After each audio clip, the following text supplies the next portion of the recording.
मारीच और सुबाहु का वध दूसरे दिन ब्राह्म मुहूर्त में उठकर तथा नित्य कर्म और संध्या उपासना आदि निवृत्त होकर राम और लक्ष्मण गुरु विश्वामित्र के पास जाकर बोले, गुरुदेव, कृपा करके हमें यह बताइए कि राक्षस यज्ञ में विघ्न डालने के लिए किस समय आते हैं। यह हम इसलिए जानना चाहते हैं कि कहीं ऐसा न हो कि हमारे अनजाने में ही वे आकर उपद्रव मचाने लगें। दशरथ के वीर पुत्रों के इन उत्साह भरे इन वचनों को सुनकर वहां पर उपस्थित समस्त ऋषि मुनि अत्यंत प्रसन्न हुए और बोले, हे रघुकुल भूषण, राजकुमारों, यज्ञ की रक्षा करने के लिए तुमको आज से 6 दिनों तथा रात्रियों तक पूर्ण रूप से सावधान मुद्रा में और सजग रहना होगा। इन 6 दिनों में विश्वामित्र जी मौन होकर यज्ञ करेंगे। इस समय भी वे तुम्हार किसी भी प्रश्न का उत्तर नहीं देंगे, क्योंकि वे यज्ञ की दीक्षा ले चुके हैं।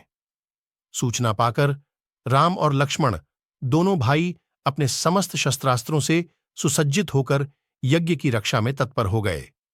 5 दिन और 5 रात्रि तक वे निरंतर बिना किसी विश्राम के सतर्कता के साथ यज्ञ की रक्षा करते रहे, किंतु इस अवधि में किसी भी प्रकार की विघ्न बाधा नहीं आई। 6वें दिन राम ने लक्ष्मण से कहा, भाई सौमित्र, यज्ञ का आज अंतिम दिन है और उपद्रव करने के लिए राक्षसों की आने की पूर्ण संभावना है। आज हमें विशेष रूप से सावधान रहने की आवश्यकता है। तनिक भी असावधानी से मुनिराज का यज्ञ और हमारा परिश्रम निष्फल और निरर्थक हो सकते हैं। राम ने लक्ष्मण को अभी सचेष्ट किया ही था कि यज्ञ सामग्री, चमस, समिधा आदि अपने आप भभक उठे। आकाश से ऐसी ध्वनि आने लगी जैसे मेघ गरज रहे हों और सैकड़ों बिजलियां तड्ढक रही हों।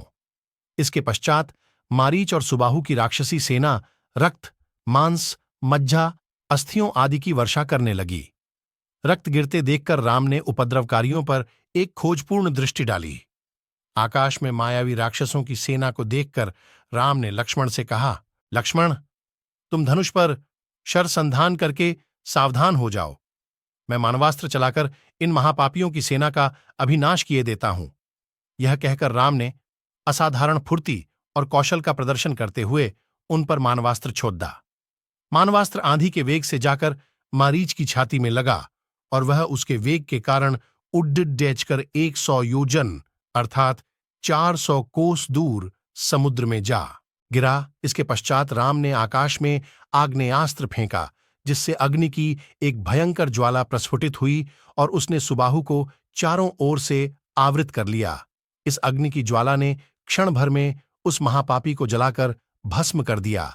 जब उसका जला हुआ शरीर पृथ्वी पर गिरा तो एक बड्ढे जोर का धमाका गूंजा। उसके आघात से अनेक वृक्ष टूटकर भूमि पर गिर पड़े।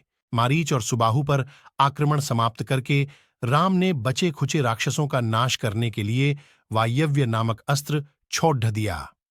उस अस्त्र के प्रहार से राक्षसों की विशाल सेना के वीर मर कर ओलों की भांति भूमि पर गिरने लगे। इस प्रकार थोड़े ही समय में संपूर्ण राक्षसी सेना का नाश हो गया। चारों ओर राम की जय जयकार होने लगी तथा पुष्पों की वर्षा होने लगी। निर्विघ्न यज्ञ समाप्त करके मुनि विश्वामित्र यज्ञ वेदी से उठे और राम को हृदय से लगाकर बोले, हे रघुकुल कमल, तुम्हारे भूपजल के प्रताप और युद्ध कौशल से आज मेरा यज्ञ सफल हुआ। उपद्रवी राक्षसों का विनाश करके तुमने वास्तव में आज सिद्धाश्रम को कृतार्थ कर दिया। Please subscribe this channel. Thank you for watching.